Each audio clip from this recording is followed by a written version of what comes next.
Hi friends, this is Meena. Welcome back to Meena styles. ఈరోజైతే ఊర్లో ఉన్నాం. ఊర్లో బచ్చల కూర పప్పు చేస్తున్నాను. సిటీలో ఎంత పాలకూర పప్పు తిన్నా ఊర్లో బచ్చల కూర పప్పు చింతపండు వేసి చేస్తే సూపర్ టేస్ట్ ఉంటుంది.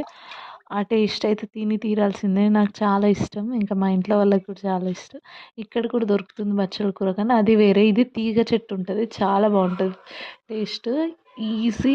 అప్పటోళ్ళు ఎలా చేస్తున్నానో అమ్మమ్మల స్టైల్లో చేస్తున్నాను. ఈజీ. అన్నీ కడిగి దాంట్లో వేసేసి చింతపండు, పసుపు, ఉప్పు, కారం దాంట్లో పడినవన్నీ దాంట్లో వేసేయాలి అంతే. వేసేసి ఈ పప్పు కూడా ఊర్లో ఊర్లో చెట్లకు వచ్చిన కందుల నుంచి చేసి ఇసురాయితో ఇసిరిన పప్పు చాలా టేస్ట్ ఉంటుంది. అందుకే ఇది ఇలా కుక్కర్లో పెట్టేసి ఒకసారి రైస్ ఒకసారి ఇది 2 విజిల్స్లో ఉడికిపోతుంది. ఈ పోపు కూడా వేయరు అసలు పెద్దవాళ్ళు. నేను ఏదో ఫ్లేవర్ బాగుంటుంది కదా అని పోపు వేసాను. దీంట్లో ఎండుమిరపకాయలు, వెల్లుల్లి ఉంటే సూపర్ టేస్ట్ ఉంటుంది. అవైతే అవైలబుల్లో లేవు కాబట్టి ఉన్న వాటితో చేసేసిన. దీంట్లో మెయిన్ ఇంగ్రీడియంట్స్ అయితే ఈ పచ్చి ఉల్లిపాయలు. అవి ఉల్లిపాయలు బాగా మగ్గనివ్వకూడదు. పోపు అంతా అయిన తర్వాత టమాటాలు కూడా కుక్కర్లో పెట్టకూడదు, పోపులో వేయాలి.